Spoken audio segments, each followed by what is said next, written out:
नमस्कार मित्रांनो, मी श्री यू.डी. पाटील, सहाय्यक प्राध्यापक, भूगोल विभाग, कला वाणिज्य विज्ञान महाविद्यालय पलूस आपलं स्वागत करीत आहे. आपण BA भाग 3 सेमिस्टर 6 भूगोल पेपर नंबर 11 नागरी भूगोलाचा अभ्यास करीत आहोत. यामध्ये मित्रांनो 4 प्रकरण आहेत. Module first introduction to urban geography, नागरी भूगोलाची ओळख. मॉड्यूल सेकंड अर्बनायझेशन, नागरीकरण. Module third structure and morphology of urban centres, नागरी केंद्रांची रचना आणि रूपिकी. Module 4 urban problems and issues, नागरी भूगोलाची समस्या. अशा या 4 प्रकरणामध्ये पहिलं प्रकरण जे आहे इंट्रोडक्शन टू अर्बन जिओग्राफी, नागरी भूगोलाची ओळख, या प्रकरणाची आपण सुरुवात केलेली आहे. यामध्ये मित्रांनो इंट्रोडक्शन टू अर्बन जिओग्राफी यामध्ये अर्बन जिओग्राफी इंट्रोडक्शन, नागरी भूगोलाचा परिचय, मीनिंग अँड डेफिनेशन, अर्थ आणि व्याख्या. नेचर ऑफ अर्बन जिओग्राफी, नागरी भूगोलाचं स्वरूप. स्कोप ऑफ अर्बन जिओग्राफी, नागरी भूगोलाची व्याप्ती. सिग्निफिकन्स ऑफ अर्बन जिओग्राफी, नागरी भूगोलाचं महत्त्व. या गोष्टींचा आपण अभ्यास करणार आहोत. आणि या अभ्यासाला सुरुवात करण्यापूर्वी मित्रांनो आपण भूगोल म्हणजे काय, भूगोलाच्या असणाऱ्या 2 प्रमुख शाखा, प्राकृतिक भूगोल आणि मानवी भूगोल. आणि मानवी भूगोलामध्ये जी काही उपशाखा आहे वसाहती भूगोल, या वसाहती भूगोलाची नागरी भूगोल ही उपशाखा आहे, हे आपण अभ्यासलं. आणि नागरी भूगोलाची असणारी ऐतिहासिक पार्श्वभूमी मित्रांनो आपण अभ्यासली. त्यानंतर नागरी ठिकाणांच्या जी काही परिभाषा आहेत त्याच्यामध्ये ग्राम, नगर, नगर, शहर, महानगर, महामहानगर, नागरी प्रदेश, या गोष्टींचा आपण अभ्यास केला. नागरी वस्त्यांच्या वैशिष्ट्यांचा आपण अभ्यास केला. नागरी ठिकाणांची आणखी काही वैशिष्ट्ये आपण अभ्यासली. आणि नागरी भूगोल म्हणजे काय, अर्बन जिओग्राफी हा जो काही शब्द आहे त्याला नागरी भूगोल आपण मराठीमध्ये म्हणतो, इंग्रजीमध्ये अर्बन जिओग्राफी म्हणतो. या शब्दाविषयीची अधिक माहिती आपण नागरी भूगोल म्हणजे काय या ठिकाणी आपण पाहिली. आणि त्यानंतर नागरी भूगोलाच्या असणाऱ्या जी काही व्याख्या आहेत या व्याख्यांचा अभ्यास मित्रांनो आपण सुरू केलेला आहे.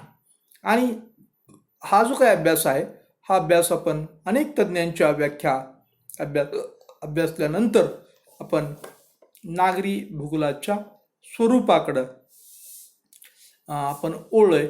आणि नागरी भूगोलाच्या स्वरूपामध्ये वर्णनात्मक स्वरूप आणि त्यानंतर स्थितिजन्य स्वरूप याचा अभ्यास पाठीमागच्या क्लासमध्ये आपण केला. की अगदी प्राचीन काळी अगदी सुरुवातीला जेव्हा नागरी भूगोलाची उत्पत्ती झाली नव्हती तेव्हा अनेक तज्ज्ञ मंडळी नागरी भूगोलाचा अभ्यास करत होते, स्वतंत्र जरी शाखा नसली तरी सुद्धा. आणि त्यांची त्या संदर्भात माहिती लिहित होते किंवा लेख लिहित होते. आणि त्या काळातलं जे काही नागरी भूगोलाचं जे काही स्वरूप होतं ते वर्णनात्मक स्वरूप होतं, हे आपण पाहिलं. त्या संदर्भात आपण काही उदाहरणं पण पाहिली. की स्ट्रेबो नावाचा जो काही तज्ज्ञ आहे या तज्ज्ञाचं उदाहरण मी तुम्हाला दिलेलं होतं. त्यांनी जिओग्राफी या ग्रंथामध्ये कशा प्रकारचं वर्णन केलेलं आहे या सर्व गोष्टी मी तुम्हाला सांगितल्या. त्याचबरोबर पहा की विल्यम फ्रेडरिक मार्टिन यांचंही उदाहरण मी तुम्हाला या वर्णनात्मक स्वरूपासंदर्भात दिलं होतं.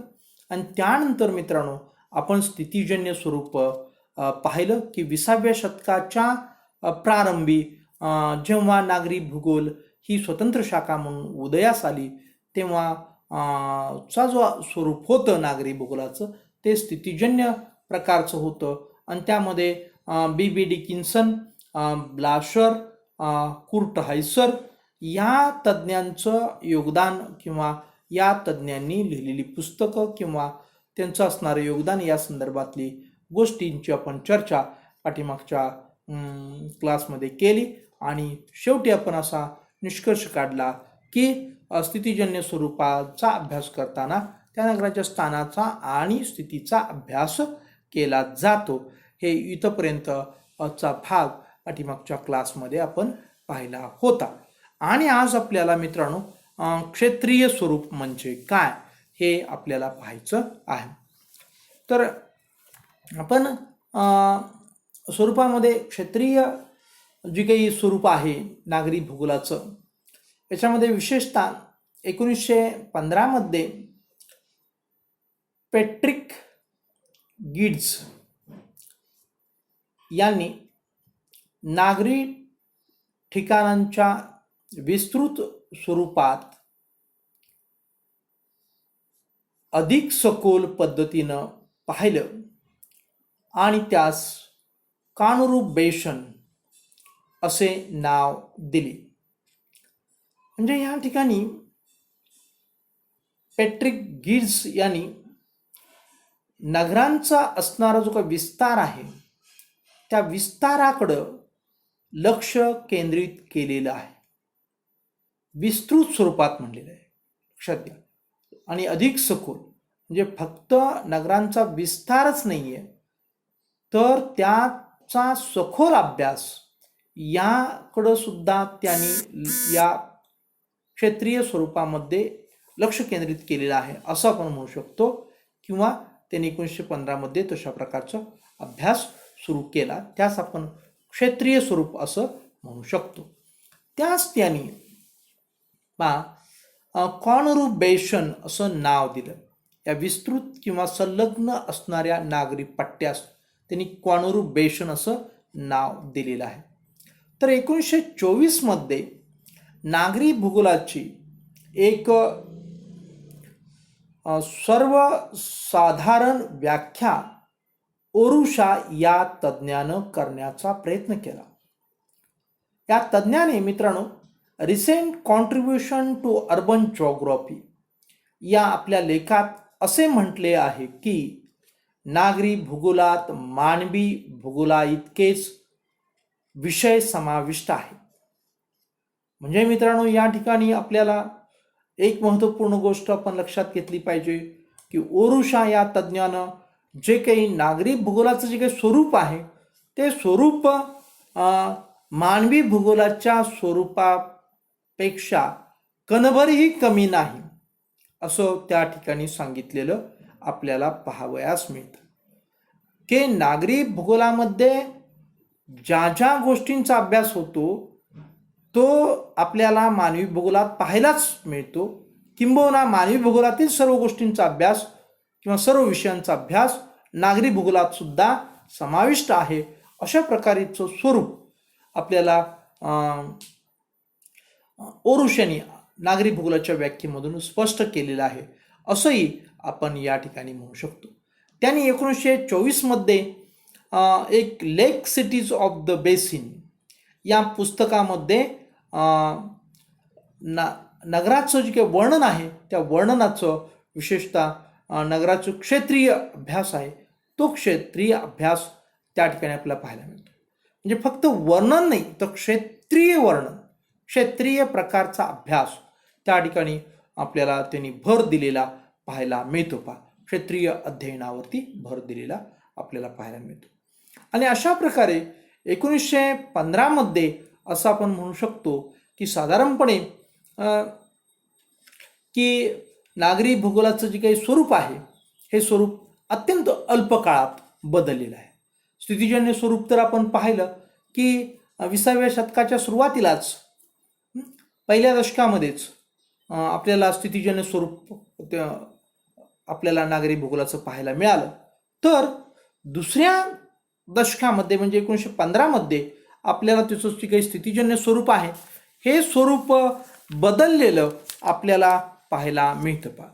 आणि यामध्ये मित्रांनो विशेष महत्त्वपूर्ण गोष्ट की या क्षेत्राचा अभ्यासावरती भर दिलेला आहे.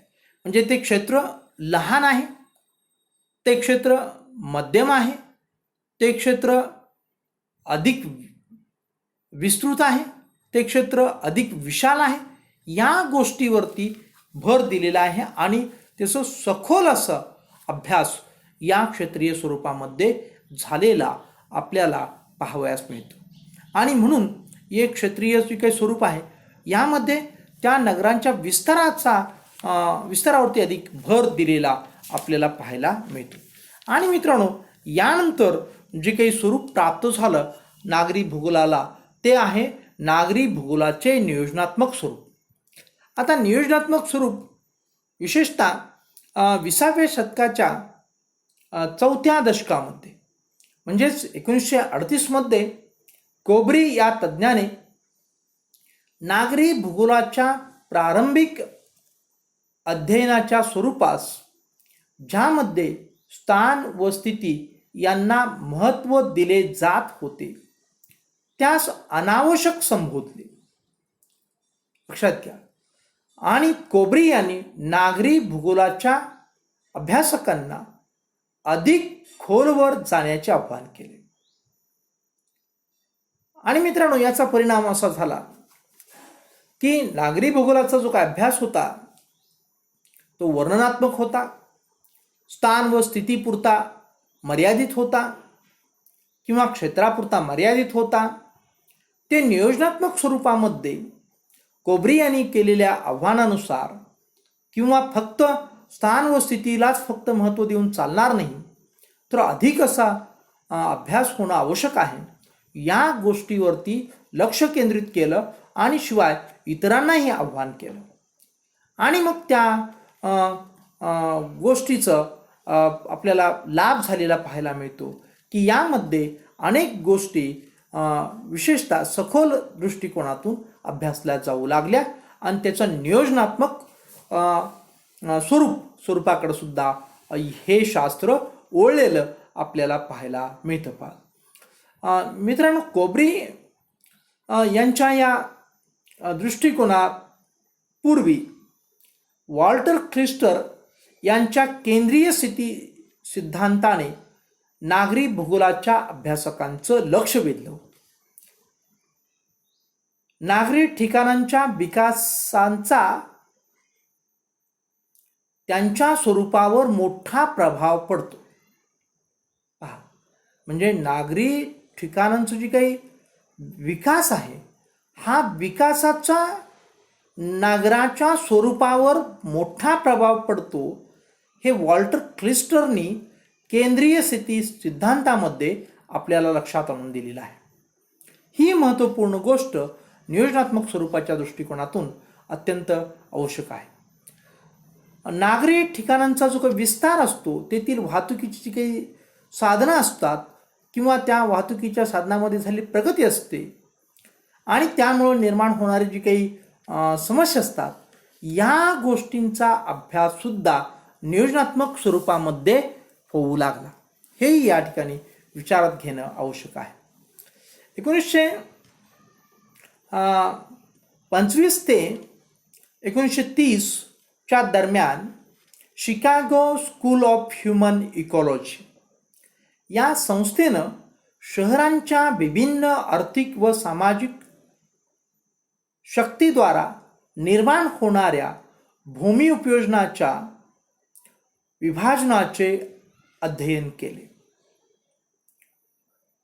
दुसऱ्या शब्दात सांगायचे तर भूगोल तज्ज्ञांचे लक्ष शहरांच्या विभिन्न समस्या व भूदृश्यावरती गेले, ज्यावर नगरे व शहरांचा विकास अवलंबून असतो.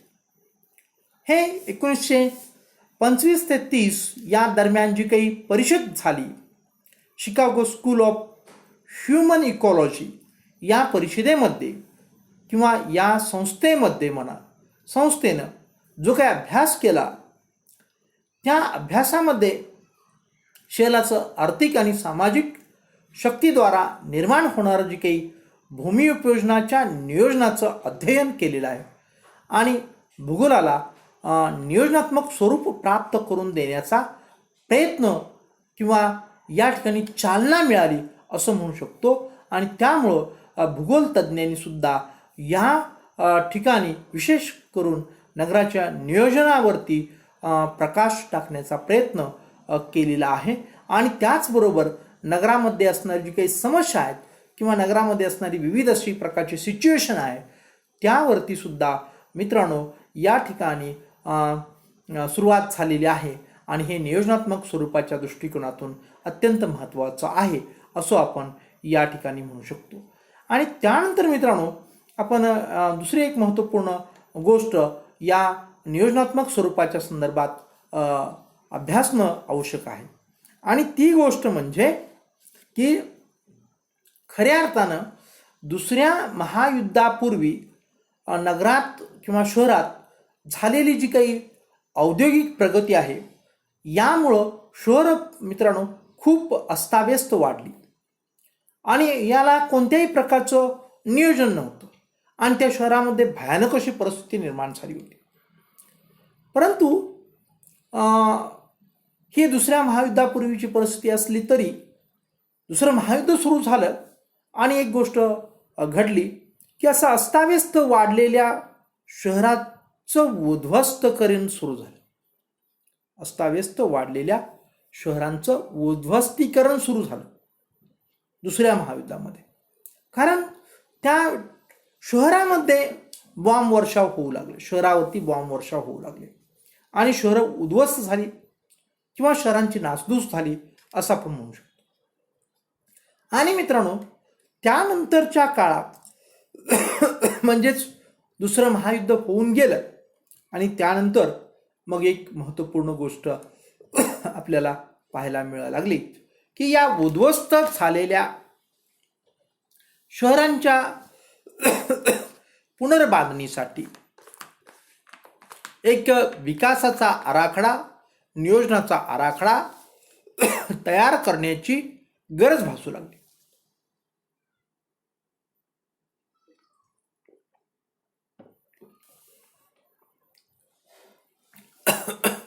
क्षमा करा मित्रांनो, थोडासा व्यत्यय येतोय. तर या पुनर्निर्माण किंवा याची शहराची डागडुगी करताना नियोजनात्मक ज्या गोष्टी आहेत या गोष्टीकडं विशेषतः लक्ष दिलं गेलं आणि त्यामध्ये त्यांनी नगरांचं जे काही आराखडा कुठं कशा प्रकारच्या सुधारणा व्हाव्यात या गोष्टीकडं भर दिलेला आपल्याला पाहायला मिळतो. आणि यातूनच मित्रांनो जी काही नागरी भूगोलाचं जे काही नियोजनात्मक स्वरूप आहे या स्वरूपामध्ये आपल्याला खूप असा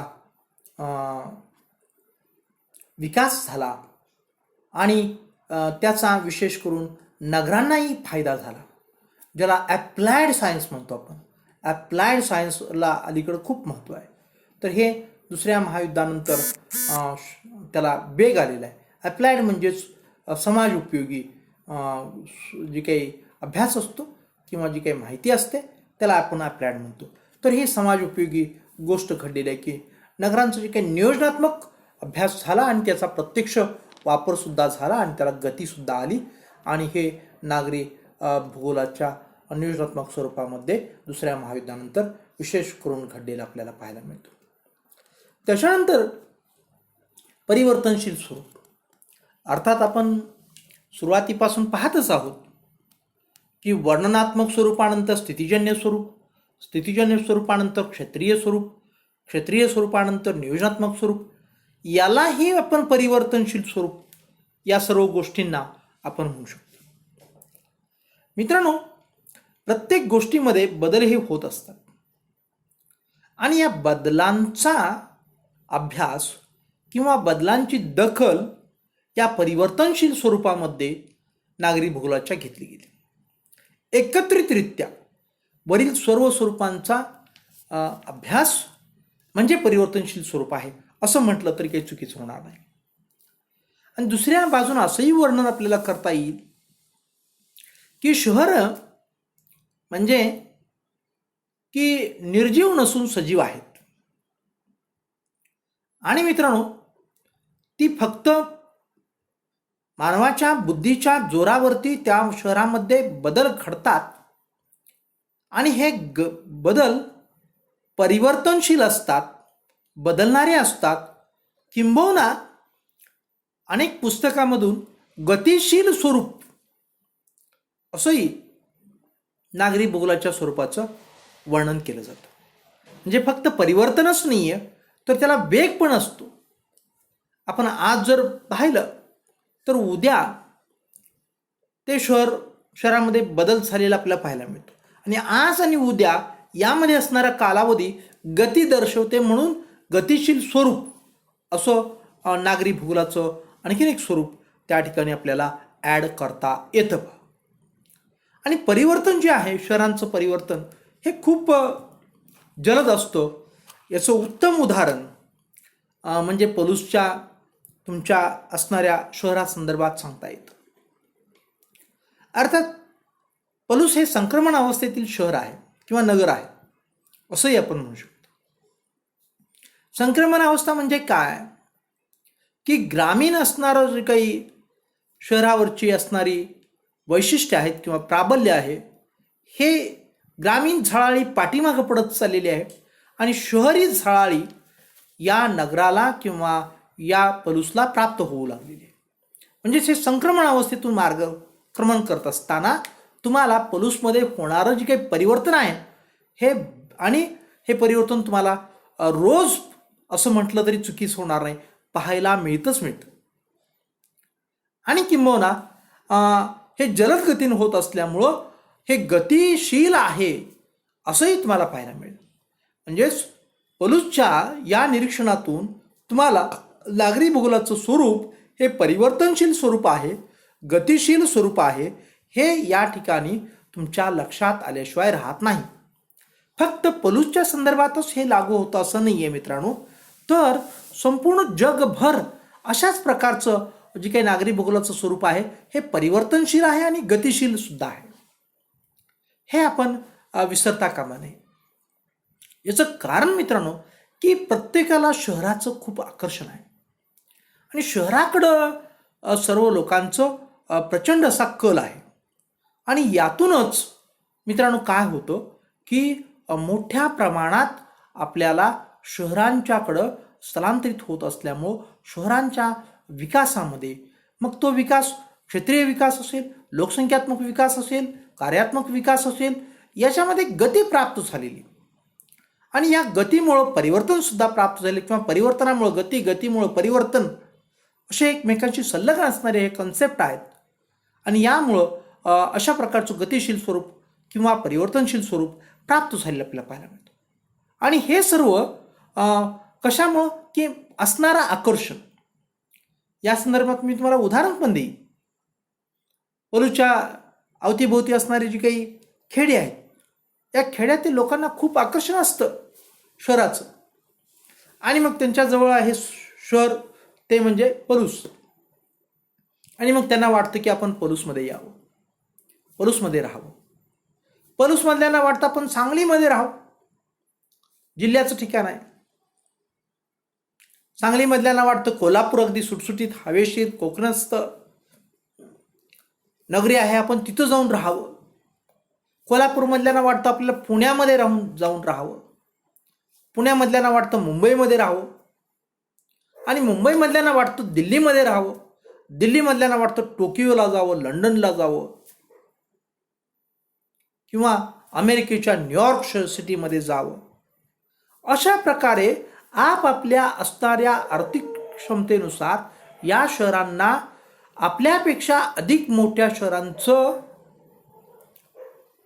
आकर्षण त्यांच्या मनामध्ये निर्माण झालेलं असतं आणि या आकर्षणानुसार आपल्या आपल्या कुवतीनुसार त्या शहराकडं ते धाव घेत असतात आणि त्यातूनच मग त्या शहराला परिवर्तन किंवा गतिशील स्वरूप प्राप्त होतं. परिवर्तनशील किंवा गतिशील स्वरूप प्राप्त झालेलं आपल्याला पाहायला मिळतं.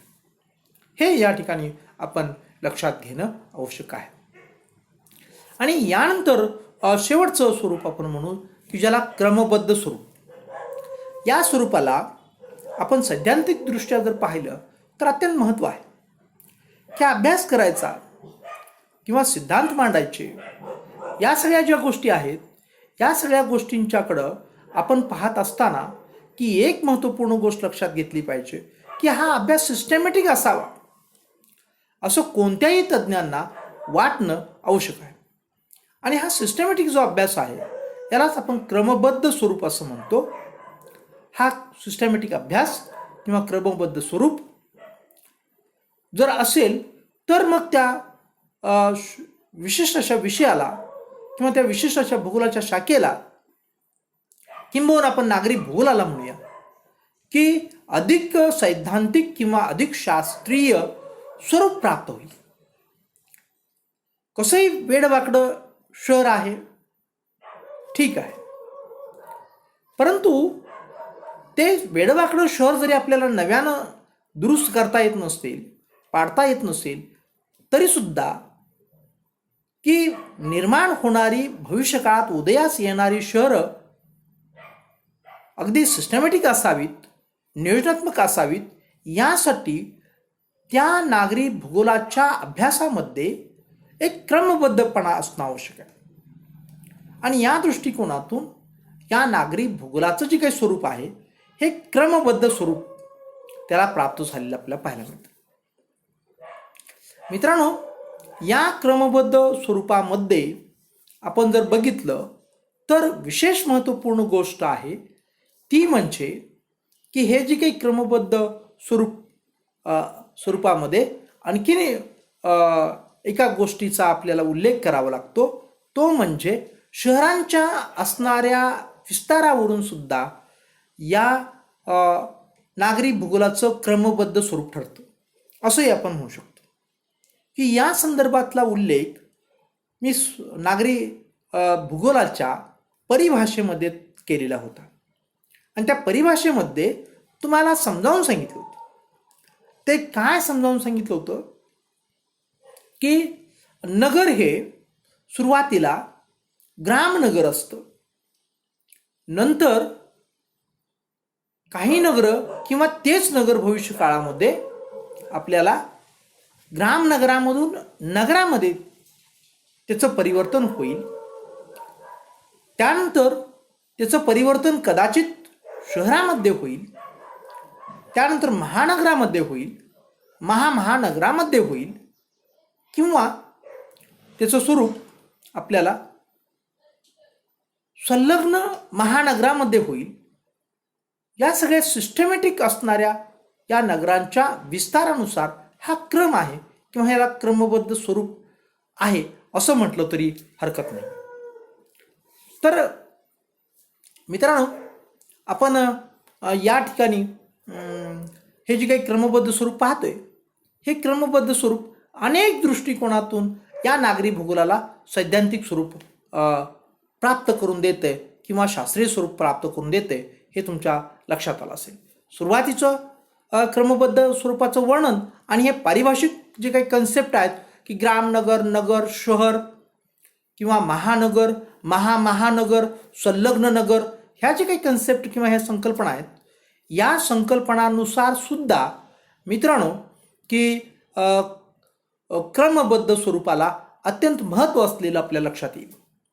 आणि मित्रांनो, असंही मी म्हणणार नाही आहे की प्रत्येक ग्रामनगर हे भविष्य काळात जाऊन संलग्न महानगर होईल. मात्र त्याचा विकास हा होणार आहे. मग ते ग्रामनगर कदाचित नगर आणि शहरपर्यंत जाऊन थांबेल, किंवा आजचं शहर असताना ते उद्या महानगर होईल.